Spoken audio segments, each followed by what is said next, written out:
इस संसार में ऐसा कोई जीव नहीं है जो परेशान न हो। प्रत्येक जीव परेशान है। कोई शरीर से, शरीर में, परिवार में इतनी बीमारी है कि प्रतिदिन भागते हैं। आपने देखा होगा घर के अंदर मेडिकल खुला हुआ होगा, इतनी दवाई रखी होंगी।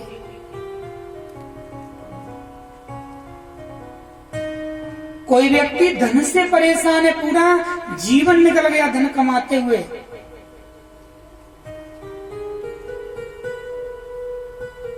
कोई व्यक्ति घर की कलह से परेशान है।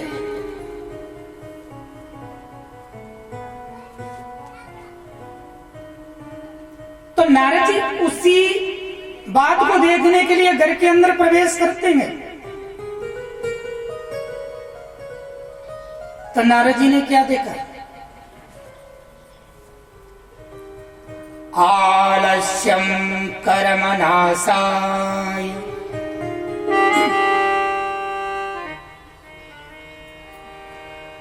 आलस्यम कर्मनाशाय। सबसे बड़ा शत्रु मनुष्य का आलस है। प्रातः काल घर के अंदर लक्ष्मी प्रवेश करती है। ब्रह्म मुहूर्त में 4 बजे आएगी, 5 बजे आएगी। और ब्रह्म मुहूर्त में हमारे यहाँ क्या होता है, हमारे मकान के दरवाजे बंद रहते हैं।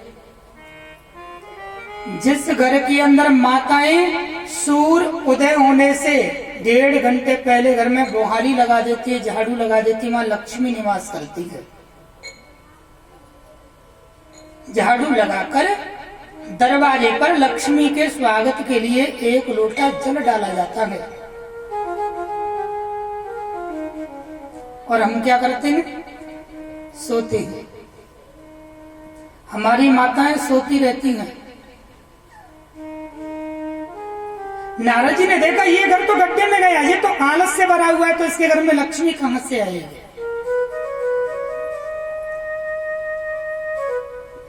पूरे दिन में हमारे दरवाजे पर 3 बार लक्ष्मी आती है दरवाजे के पास में, और 3 बार हम गलतियां करते हैं। प्रातःकाल जब लक्ष्मी आती है तो हम सोते रहते हैं, लक्ष्मी लौट कर चली जाती है दरवाजा। ऐसा नहीं कि लक्ष्मी के यहाँ भेद हो कि वैसे यार इसके यहाँ तो बहुत पैसा है, लक्ष्मी उसके यहाँ भी आती है, आपके यहाँ भी आएगी, परंतु दोनों में कर्म का भेद है। दोपहरी के समय लक्ष्मी फिर आती है दरवाजे पर, और देखना ये सत्य है, 12 बजे से लेकर 2 बजे तक प्रत्येक के दरवाजे पर घूमने के लिए जाती। हम क्या करते हैं? सही बताना। भोजन किया, दोपहरी में फिर सो जाती है माता। लक्ष्मी ने देखा कि सुबह से भी ये घर जगा ही नहीं है, इस घर में शायद मैं सुबह आई थी तब भी सो रहे थे, अब दोपहरी में आकर देखा तब भी घर वाले सो रहे हैं। लक्ष्मी बोली कोई बात नहीं, भेद नहीं करती हूं, मैं तो सबकी मां हूं। लक्ष्मी शाम को फिर दरवाजे पर आती है। शाम के समय क्या होता है ध्यान देना, और ये सत्य है। कुछ माताएं तो शाम के समय 4 बजे के बाद में मार्केट चली जाती हैं, शॉपिंग करने के बाद रात में घर आएंगी 9 बजे। कुछ माताओं की आदत होती है कि दरवाजे पर पड़ोसन के जहां जाएंगी, एक इधर दरवाजे के कोरे पर बैठी होगी, एक इधर की देवी पर बैठी होगी। अब मान लीजिए अगर कोई तुम्हें धन देने के लिए आता है, अगर कोई दरवाजे पर व्यक्ति बाहर का बैठा हुआ है, तो वो क्या सोचेगा? लौट कर वापस चला जाएगा, फिर लक्ष्मी लौट कर चली जाती है। आलस्यम कर्मनाशाय, सबसे बड़ा शत्रु जो है वो आलस है। आलस्यम कर्मनाशाय बुद्धिनाशाय निर्धनम। मनुष्य की बुद्धि कब खराब होती है? जब उसकी जेब में पैसा नहीं होता, धन नहीं होता।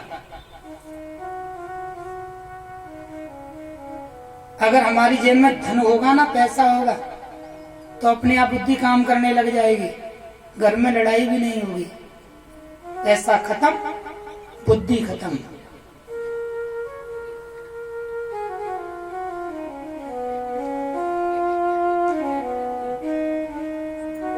आलस्यम कर्म नाशाय बुद्धि नाशाय निर्धनम और याचनम मान नाशाय। याचना करने से अगर तुम्हारे यहाँ धन की कमी है, बार बार तुम पड़ोसी से मांगोगे, एक बार देगा, 2 बार देगा और बाद में मना कर देगा, यार ये तो मांगता ही रहता है, करता कुछ नहीं है। याचनम मान नाशाय, मांगने से तुम्हारे सम्मान में कमी आएगी, तुम्हें ही वो बाद में बुराई देगा, यार करता तो कुछ नहीं है। सम्मान चला गया तो सब कुछ चला गया।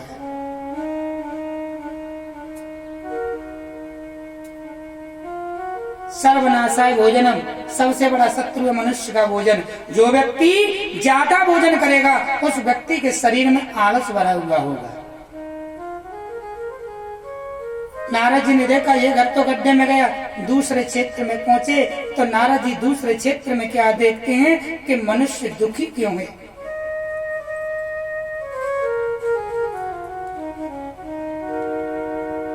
सत्यम नास्तम तपम शौचम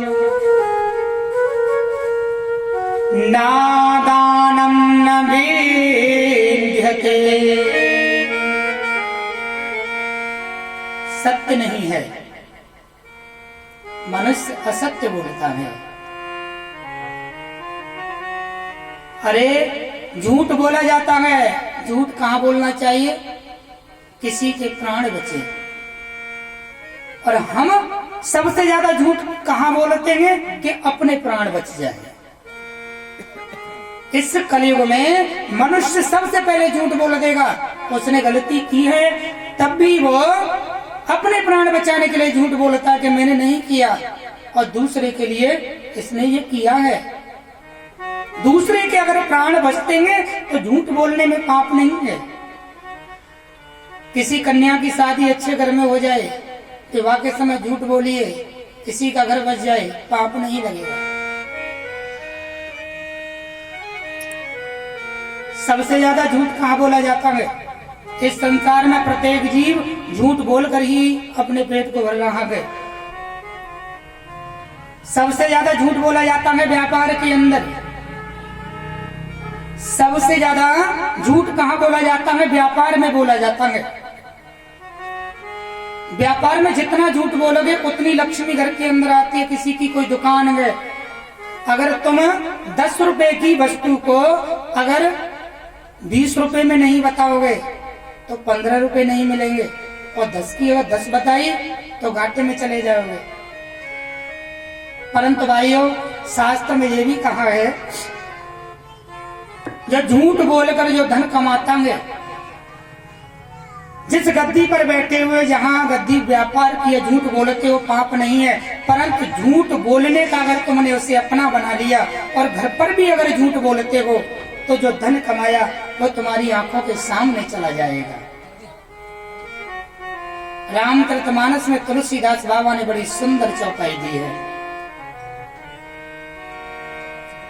हो धन बादल के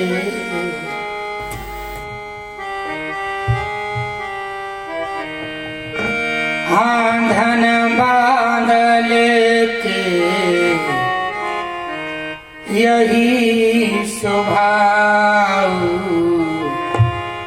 आवत जात लखे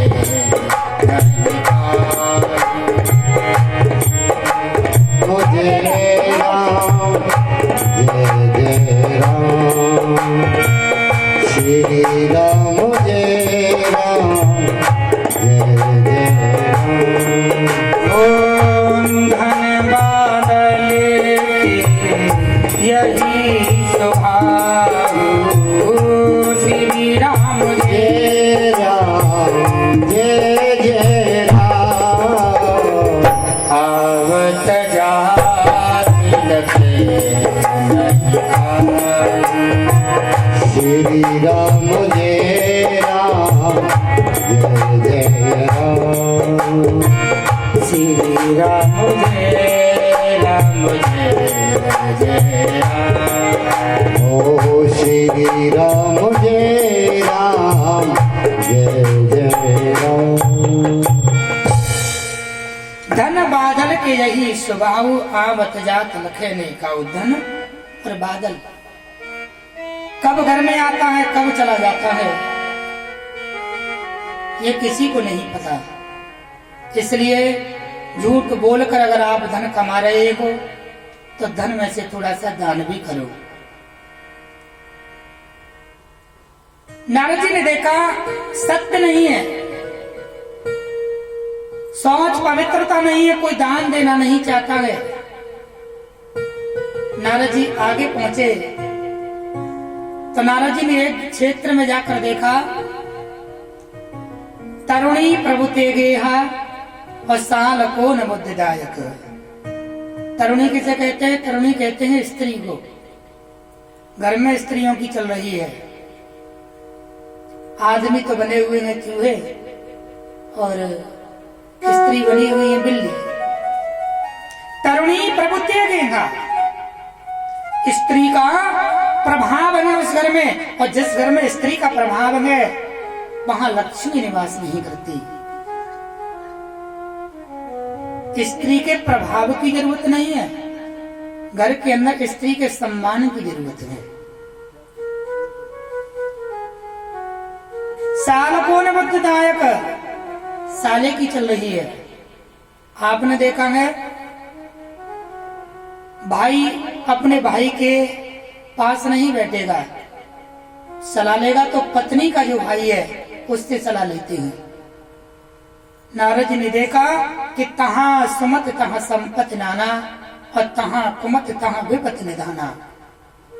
जिस घर के अंदर एकता नहीं रहती वो परिवार दुखी रहता है। नारद जी जो में आगे क्षेत्र में पहुंचे तो नारद जी ने बिहार क्षेत्र में पहुंच गए थे। तो नारद जी ने बिहार में जाकर क्या देखा? कन्या विकरण लोभादो और दंपतस्सन कारण। कन्याओं को बेचा जा रहा है चढ़ पैसे के लिए। आपने देखा बिहार में क्या होता है कि 40-50 साल के व्यक्ति के साथ में 12 साल की कन्या का विवाह कर देते हैं, कन्या को बेच देते हैं। अगर तुम्हारे पास धन नहीं है देने के लिए कोई बात नहीं है, हाथ जोड़कर विदा कर दीजिए, परंतु कभी कन्या को विवाह करने के बाद धन मत लीजिए।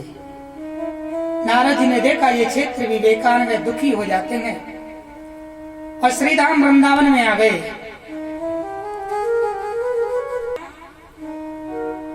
वृंदावन में नारद जी आते हैं और वृंदावन में आकर नारद जी ने स्नान किया और मन प्रसन्न होता है।